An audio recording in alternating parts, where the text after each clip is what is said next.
It's going to be me getting out of this coronavirus thing and actually coming on the upside. It's going to be me having a new business. It's going to be me like creating better relationships with my family. And that's the temperature I'm going to step into. And when I step into that temperature and I walk into someone else's room, guess what? It's like they only have one choice.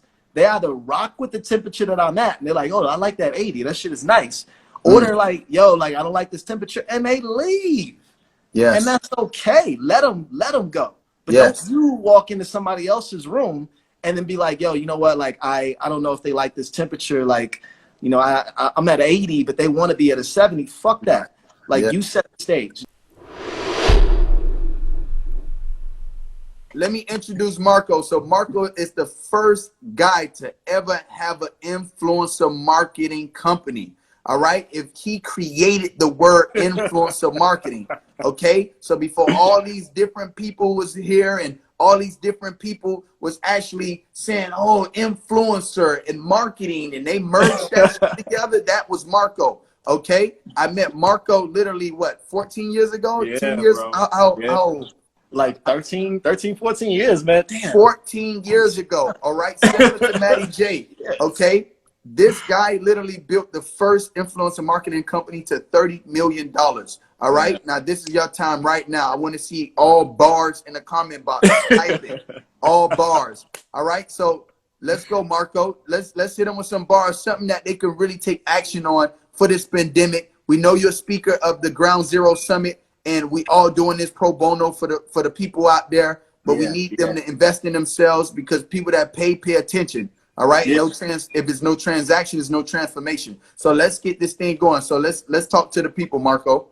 Yeah, man. Well, one, like, that's the best intro I've never had.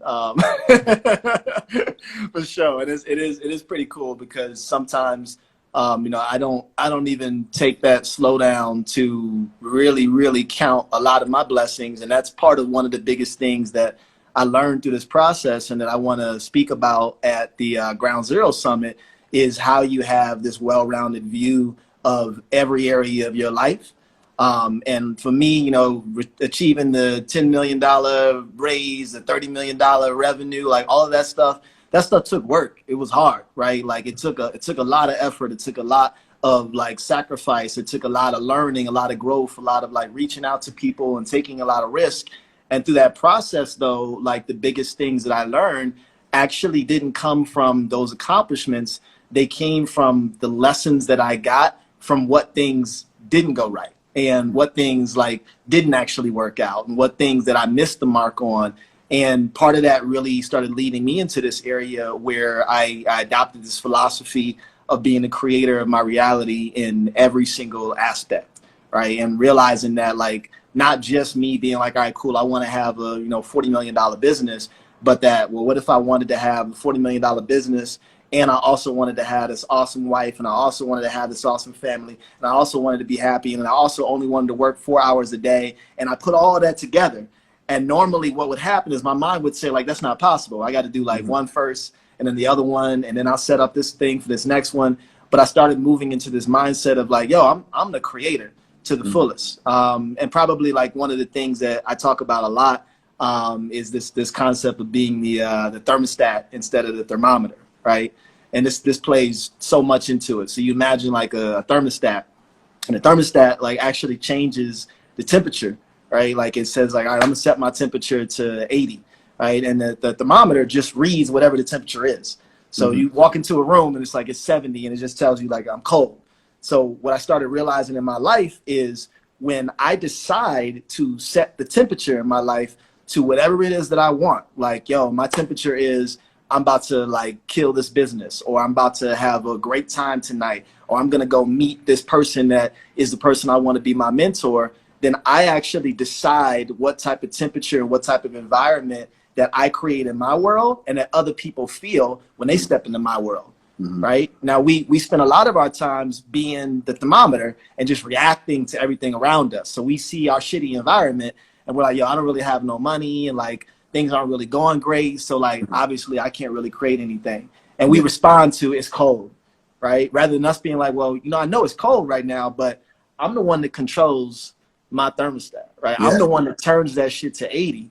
and says, you know what, like 80 is going to be for me. It's going to be me getting out of this coronavirus thing and actually coming on the upside. It's going to be me having a new business. It's going to be me like creating better relationships with my family. And that's the temperature I'm going to step into. And when I step into that temperature and I walk into someone else's room, guess what? It's like they only have one choice.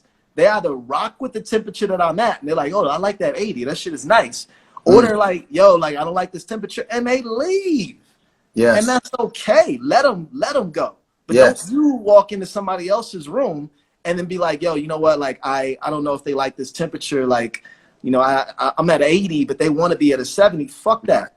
Like, you set the stage. And that was one of the biggest things that I learned for me is setting the stage for every aspect of my life and the temperature of everything that I wanted to do.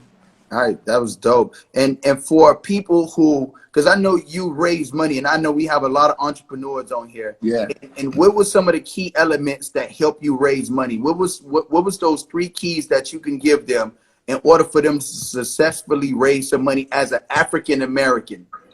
Woo. We all know that's a hurdle. Yeah, that's a whole nother ball game, man.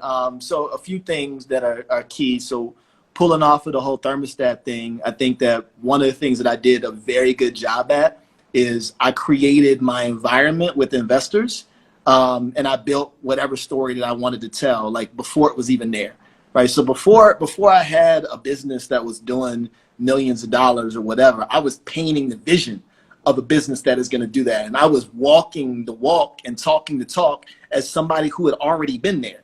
So what happens is that similar mindset of you setting that temperature. When you walk up to somebody, like I go over to Spec and I'm like, Spec, I got this thing and it's gonna be fucking huge, and like we're gonna line up this person and that person, and you know the whole world's gonna be talking about it and everything. Like Spec is like, shit, man, you know what? I not only feel the energy of what this person is putting off to me, but I feel like I believe that he's gonna do whatever it takes to try to get there, right? Now, if I came up and I said, well, you know, I got this idea and, you know, it could do this and, you know, maybe a few people might like it or whatever. Yeah, I'm not even trying to put money into that person. So there's one, which is people invest into people, not business ideas, right? Like you can come up with an idea all day. And if you think your idea in and of itself is going to make something happen, you're sorely mistaken. It's got to be you and you representing like, what does it look like to be that successful person, to live in that successful business. And then from there, your next thing is, and why does this person even care, right? So the why it cares was a really big thing for me, is recognizing that for me to really tap into the right investment group and the right types of investors, I had to understand what they cared about, right? Not just like, a lot of times people think like, oh yeah, you know, this person has $100 million, like go talk to him. But you don't know what he's trying to do with that $100 million. You don't know why he has $100 million and what motivates him. So in that same way where people are investing into me as a person, you still think about the investors as an entity, whether it's a company or an individual, as a brand of like, what do they care about? What do they resonate with? And if they care about like, you know, saving the world, right? Then like, if your business is, you know, cigarettes and alcohol, you probably ain't gonna get investment from that. It's like on the flip side though, it's like if they care about like, you know, family values or whatever, or they care about like innovative technologies, and you shape and mold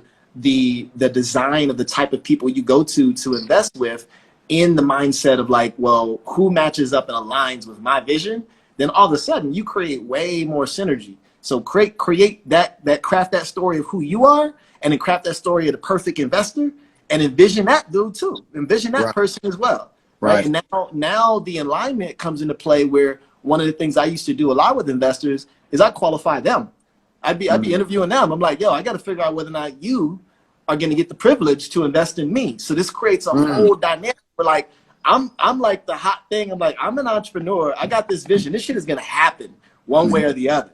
It's like, now what I'm trying to determine is whether you're a good partner. Right. To be with me. So tell me about you. Right. Like strategy. That worked a lot. All right. Thanks, Marco. Listen, Marco is one of the speakers at the summit, you know, Ground Zero Summit. Make sure you guys check it out.